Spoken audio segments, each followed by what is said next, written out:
गुरुर्ब्रह्मा गुरुर्विष्णू गुरुर्देव महेश्वरा सद्गुरु साक्षात परब्रह्म तस्मै श्री सद्गुरवे नमः। जय जय रघुवीर समर्थ श्रीराम समर्थ।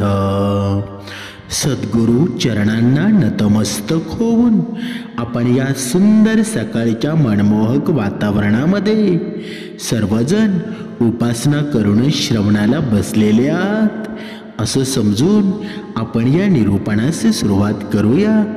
समर्थांनी सांगितलंच आहे ना, मनुष्याचं जीवन आहे ना एका क्षणात बदलू शकतं। म्हणजेच त्यांनी जर विचार केला आणि विचारांशील राहिलो तर मनुष्य आहे ना, बघा शास्त्रामध्ये सांगितलेलं आहे की मनुष्याचं जीवन बदलण्यासाठी फक्त 30 दिवसांची गरज असते, कधी कधी 21 दिवसात सुद्धा बदलतं। मग हे 21 नाही तर 30 दिवसामध्ये नक्की मनुष्याचं आपण जीवन कसं बदलू शकतो हे आज या निरूपणामध्ये आपण पाहणार आहोत। म्हणजे कोण काय म्हणतंय ना, यापेक्षा आपलं मन काय सांगतंय हे सगळ्यात जास्त महत्त्वाचं आहे ना। जेव्हा एखाद्या गोष्टीतील स्वार्थ निघून जातो ना, तेव्हा ती गोष्ट अधिक सुंदर होत असते। म्हणून समर्थांनी सांगितलेलं आहे ना, आपलं रोजचं जीवन कसं आहे, आपण जीवनामध्ये आपल्या सवयी कशा आहेत, या गोष्टीमुळं आपलं जीवन बदलत असतं। जर तुमच्या जीवनामध्ये अधोगतीच्या सवयी असतील तर तुमच्या जीवनामध्ये दुःखच निर्माण होणार, पण त्या उलट तुमच्या जीवनामध्ये सुख निर्माण करण्याचं साधन जर असेल ना तर तुमच्या जीवनामध्ये आनंद निर्माण होईल। म्हणजे जर मी तुम्हाला आता सांगितलं ना की तुम्ही तुमचं आयुष्य फक्त 30 दिवसामध्ये पूर्णपणे बदलू शकता, तर तुम्हाला विश्वास ठेवाल का बरं? कदाचित तुमचा विश्वास बसणार नाही, पण जर तुम्ही 8-10 मिनिटे या निरूपणामध्ये थांबलात ना तर नक्कीच तुमचा विश्वास बसणार आहे। कारण हे समर्थ विचार आहेत ना, जर तुमच्या मनामध्ये गेले ना आणि मनामध्ये खोलवर जाऊन बसले ना की तुमचं मन परिवर्तन व्हायला वेळ लागणार नाही। कारण गेल्या 25-30 वर्षाच्या अनुभवातून 8-10 अशा सवयी आहेत ना, छोट्या छोट्या गोष्टी शिकलेल्या आहोत, ज्या कोणत्याही माणसाने जर पाळल्या ना तर फक्त 30 दिवसात त्याच्या आयुष्यामध्ये सकारात्मक आणि जबरदस्त बदल घडवू शकतो। आता आपण या 10 सवयी पाहणार आहोत ना, जो भक्ती मार्गामध्ये नाही, जरी त्याने या पाळल्या तरी त्याच्या जीवनामध्ये भरपूर ऊर्जा निर्माण होणार आहे, त्याच्या जीवनामध्ये आनंद निर्माण होणार आहे। आणि जर जो भक्ती मार्ग करत असेल, समर्थ विचारांमध्ये असेल, त्यांनी जर पाळल्या ना तर त्याचं जीवन 10 दिवसामध्ये नाही तर आजच्या आज बदलणार आहे। म्हणून पहिली गोष्ट, पहाटे निदान 4 ते 5 वाजेपर्यंत उठणं ही यशस्वी जीवनाची गुरुकिल्ली आहे। म्हणजे पहाटे 5 वाजता उठणं ही फक्त एक चांगली सवय नाही, तर ती एक जीवनशैली आहे जी तुम्हाला बाकी सर्वांपेक्षा 10 पावलं पुढे नेऊ शकते। पहाटे 5 वाजता उठणं म्हणजे फक्त वेळेचं व्यवस्थापन नव्हे, ते तुमचं आयुष्य बदलण्याचं शस्त्र आहे। म्हणजे आयुष्यात सगळे लोक आहेत ना 24 तास वापरतात, पण जो दिवसाची सुरुवात लवकर करतो तो जास्त जगतो, शिकतो सुद्धा आणि जिंकतो सुद्धा।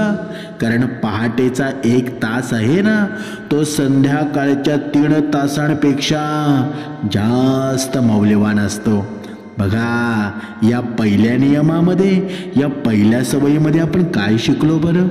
की जर मनुष्याने जर पहाटे उठणं चालू केलं तर मनुष्याचं अगोदर मन सुंदर होतं, आणि जेव्हा हे मन सुंदर होतं ना तेव्हा ते निर्मळ झाल्याशिवाय राहत नाही. ते निर्मळ होऊन पहाटेचा स्वर्ग लहरीचा ती हवा असते तिथे मन शोषण करत असतं, आणि तेव्हा ते मन शोषण करतं ना तेव्हा पूर्ण दिवस त्याचा आनंदामध्ये जात असतो, पूर्ण दिवस समाधानामध्ये जातो. म्हणून प्रत्येकाने पहाटे उठणं चालू करा. आता दुसरं पाहूया, दररोज 10 मिनिटं लिखाण करा.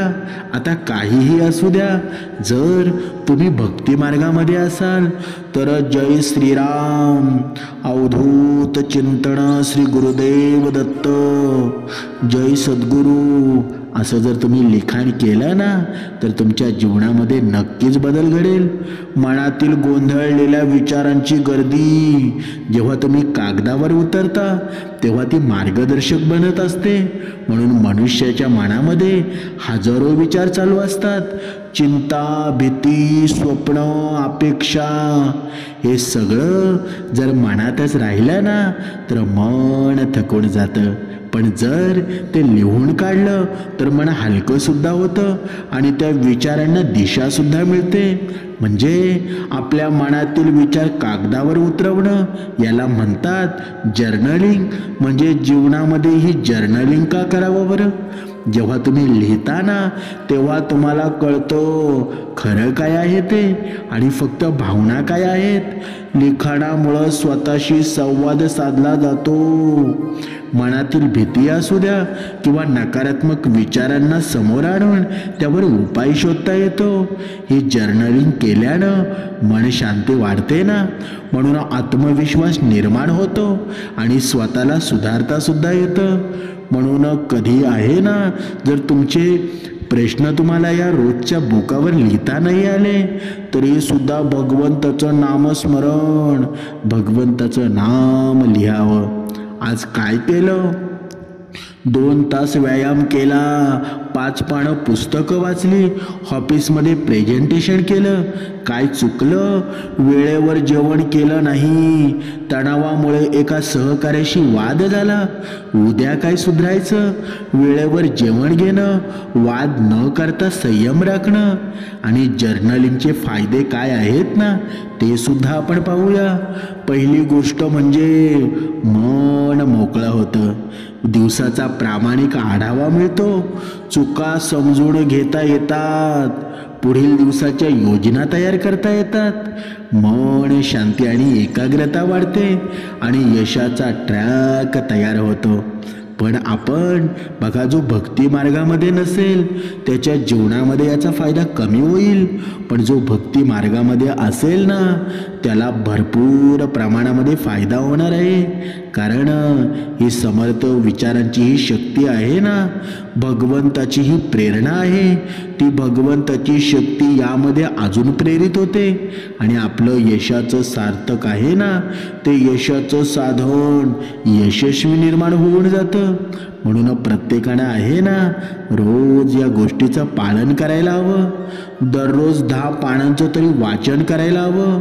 म्हणजे वाचन करणं हा मेंदूचा व्यायाम आहे हे आपल्याला कधीच कळत नाही. जितकं जास्त वाचाल ना तितकं तुम्ही जास्त विचारशील राहाल, आत्मविश्वासी आणि यशस्वी व्हाल. म्हणजे काय बरं? वॉरन बफेट कोणाला माहीत नसेल असं या जगामध्ये कोणी मनुष्य नसेल. बघा, सर्वात श्रीमंत व्यक्ती ना, बघा त्यांनी पुस्तकं म्हणजे जणू सर्व यशस्वी लोकांची गुरु किल्ली आहे असं त्यांनी सांगितलं ना.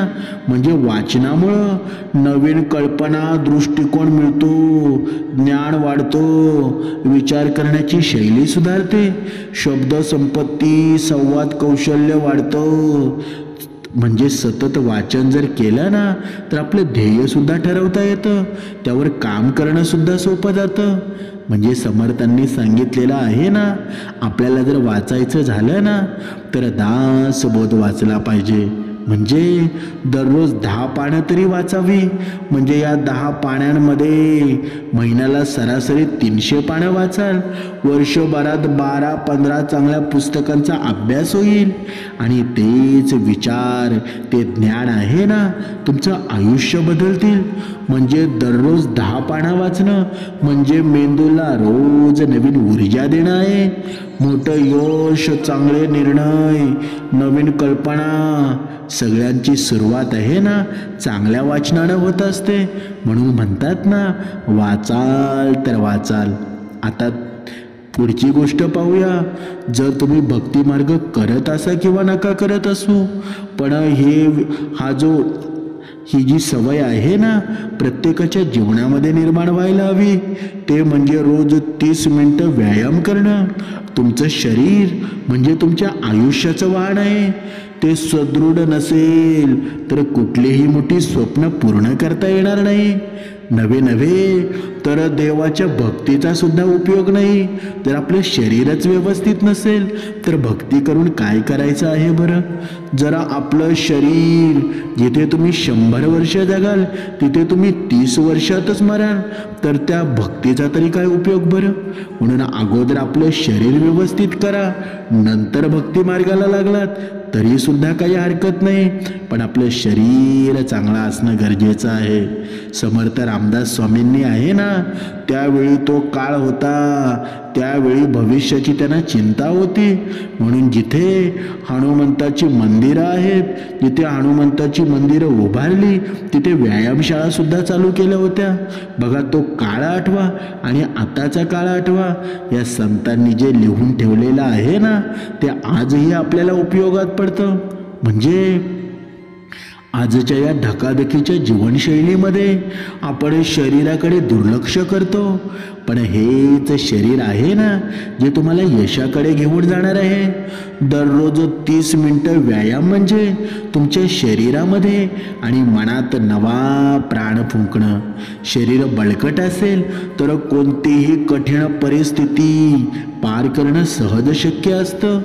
आणि जर तुम्हाला व्यायाम करणं शक्य नसेल, ध्यान किंवा प्राणायाम करा.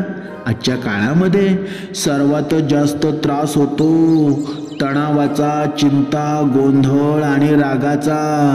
हे सगळं जर कमी करायचं असेल ना तर मनावर नियंत्रण हवं. आणि हे मिळतं ध्यान आणि प्राणायामातूनच मिळतं ना. म्हणून बाहेरील जगामध्ये शांतता हवी असेल तर आधी मन शांती मिळवावी लागते.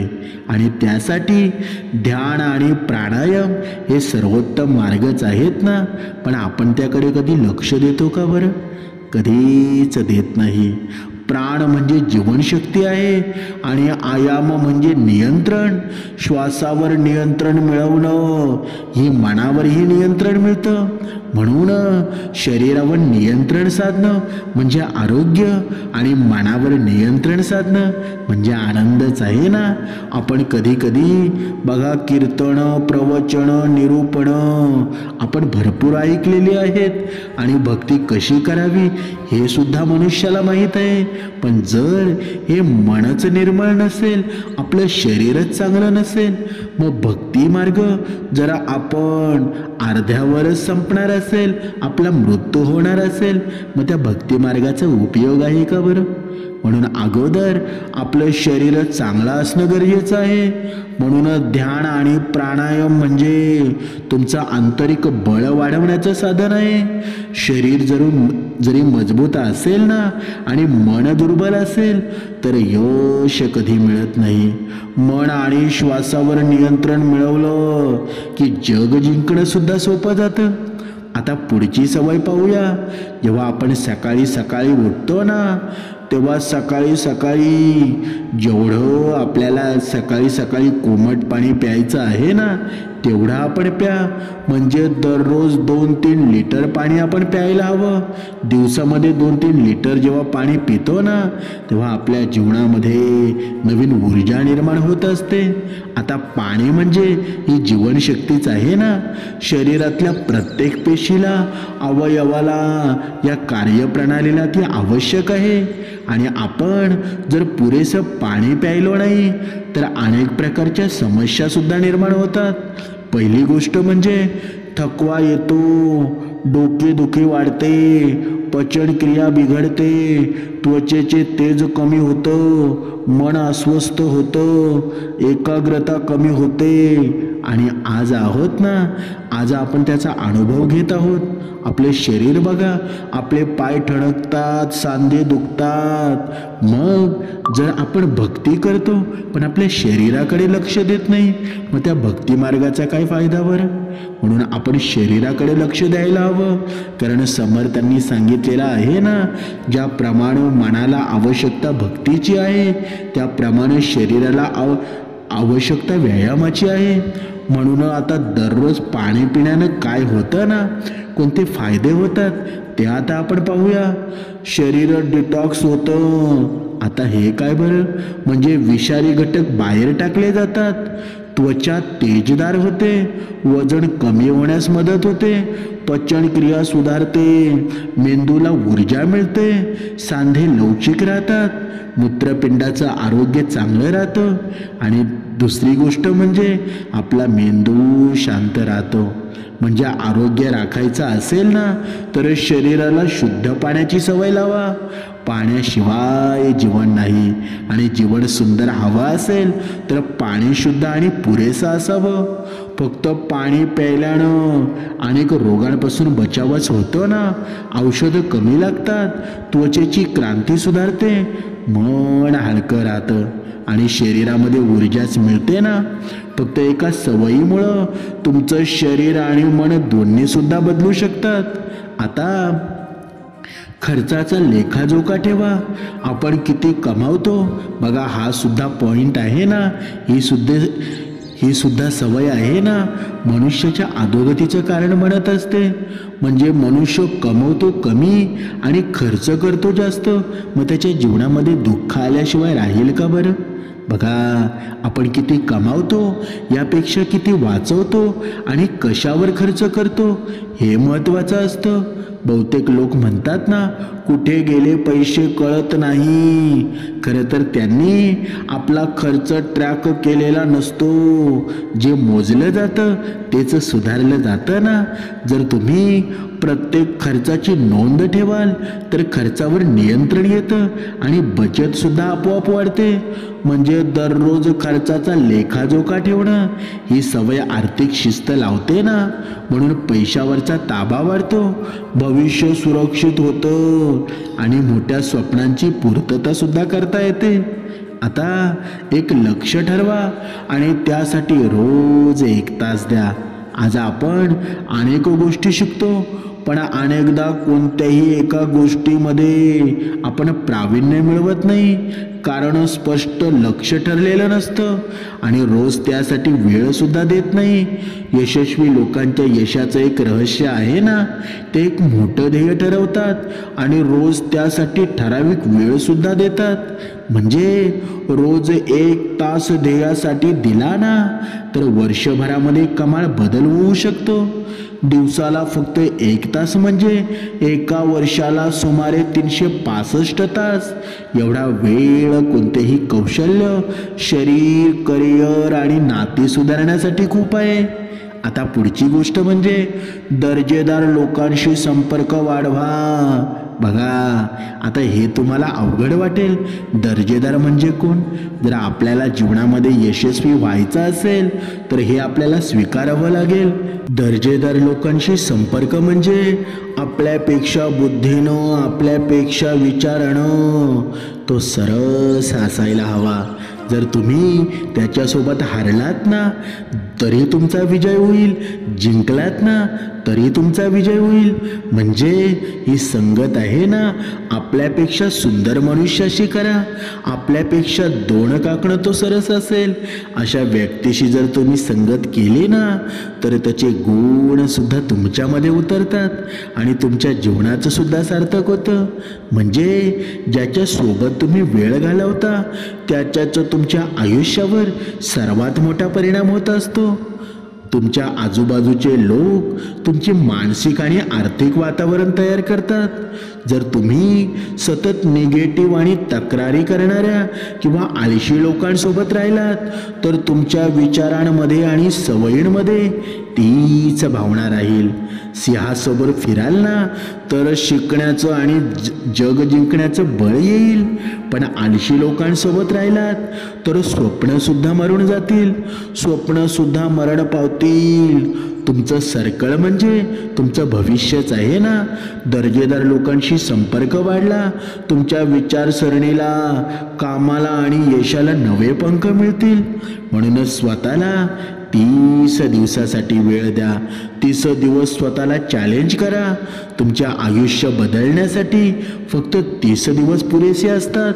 फक्त त्या दिवसामध्ये तुम्ही स्वतःवर किती काम कराल ना हे ठरवतं तुम्ही कुठे पोचणार आहात। ही एक साधी पण प्रभावी संकल्पना आहे। एक चांगली सवय निवडा किंवा एक वाईट सवय सोडा आणि 30 दिवस सातत्याने त्यावर काम करा। 30 दिवस म्हणजे तुमच्या इच्छाशक्तीची कसोटी आहे। ती पार जर केली ना तर तुमचं पूर्ण शरीर असेल, तुमचं मन असेल, तुमची विचारसरणी असेल, म्हणजे या तिन्ही गोष्टी बदलतील। जेव्हा शरीर, मन आणि विचारसरणी या 3 गोष्टी बदलायला लागतील ना, तुम्ही स्वतः बदललात म्हणून समजा की तुमचं जग बदलायला सुद्धा निर्माण होईल। तुमच्या आयुष्यामध्ये बदल घडवण्यासाठी ही जबाबदारी कोणावर आहे ना, म्हणजे कोणालाही दोष न देता एकदा स्वतःवर विश्वास ठेवून सुरुवात करा। बघा तुमचं जीवन किती सुंदर होतं। आणि हे जीवन आहे ना आम्हाला समर्थांनी दिलेलं आहे, हे जीवन सद्गुरूंनी दिलेलं आहे। जर आपण समर्थ विचार आपल्या जीवनामध्ये निर्माण करत असू, आपण रोज ब्रह्ममुहूर्तावर उठून उपासना करत असू तर आपल्या जीवनाचं सोनं झाल्याशिवाय राहणार नाही। आपल्या जीवनामध्ये आपण पाहिलेली स्वप्न असतील ती सत्यात उतरल्याशिवाय राहणार नाही। म्हणून अजूनही वेळ गेलेली नाही। ब्रह्ममुहूर्तावर उठा। ब्रह्ममुहूर्ताचं टायमिंग तुम्हाला माहीत असायला हवं। 3:40 हा ब्रह्ममुहूर्त चालू होत असतो आणि जेमतेम 6 वाजेपर्यंत हा ब्रह्ममुहूर्त असतो। म्हणजे जास्तीत जास्त जरी कधी लेट उठणं झालं तरी किमान 5 वाजता आपण उठायला हवं। म्हणजे 5 वाजल्यापासून तर आपल्याकडे अर्धा एक तास ब्रह्ममुहूर्ताचा असतो। आणि जर तुम्ही 4 वाजता उठत असाल तर ते तुमच्यासाठी सुंदरच आहे ना। म्हणूनच समर्थांनी सांगितलेलं आहे 2 वेळची उपासना आपल्या सर्व प्रश्नांची उत्तरं आहेत। आपल्याला प्रचिती येण्याचं कारण सुद्धा निर्माण होईल। म्हणून 2 वेळची उपासना करा। ब्रह्ममुहूर्ताची उपासना आहे ना मनुष्याच्या जीवनामध्ये तेज निर्माण करते, सौंदर्य निर्माण करते। म्हणून ब्रह्ममुहूर्ताची उपासना नक्की करा। जीवनामध्ये बदल घडल्याशिवाय राहणार नाही। जय जय रघुवीर समर्थ।